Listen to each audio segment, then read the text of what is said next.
تمجید از رفتار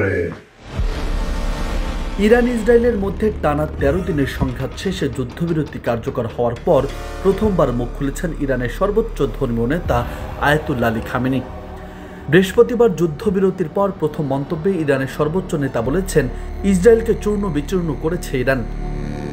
তিনি আরও বলেছেন, ভুয়া ইহুদিবাদী শাসকের বিরুদ্ধে বিজয়ের জন্য আমি ইরানের মহান জাতিকে অভিনন্দন জানাই। সকল গোলমাল এবং সমস্ত দাবি সত্ত্বেও ইহুদিবাদী শাসন ব্যবস্থা প্রায় ভেঙে পড়েছিল এবং ইসলামী প্রজাতন্ত্রের আঘাতে চূর্ণ বিচূর্ণ হয়ে গিয়েছিল।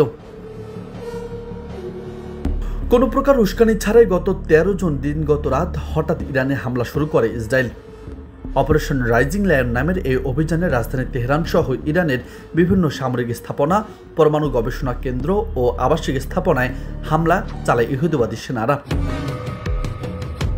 হামলায় ইরানের সশস্ত্র বাহিনীর প্রধান মোহাম্মদ বাঘিরি, দেশটির ইসলামী বিপ্লবী গার্ড বাহিনীর প্রধান কমান্ডার হোসেন সালামি, খাতাম আল আনবিয়া সদর দপ্তরের কমান্ডার ও বিপ্লবী রক্ষী বাহিনীর জ্যেষ্ঠ কর্মকর্তা মেজর গোলাম আলী রশিদ ও ১০ জন পরমাণু বিজ্ঞানী সহ ৬০০-এর বেশি মানুষ নিহত হয়।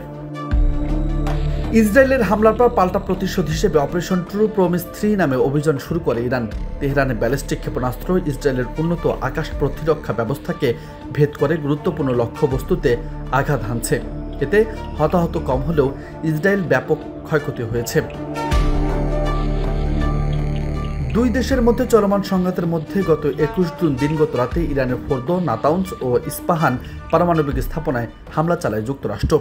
জবাবে সোমবার রাতে কাতার ও ইরাকের মার্কিন ঘাঁটিতে হামলা চালায় তেহরান। এর কয়েক ঘন্টা পরে মার্কিন প্রেসিডেন্ট দাবি করেন, ইসরায়েল ও ইরান একটি সম্পূর্ণ ও সর্বাত্মক যুদ্ধবিরতিতে সম্মত হয়েছে। নিউজ ডেস্ক, বার্তা 24।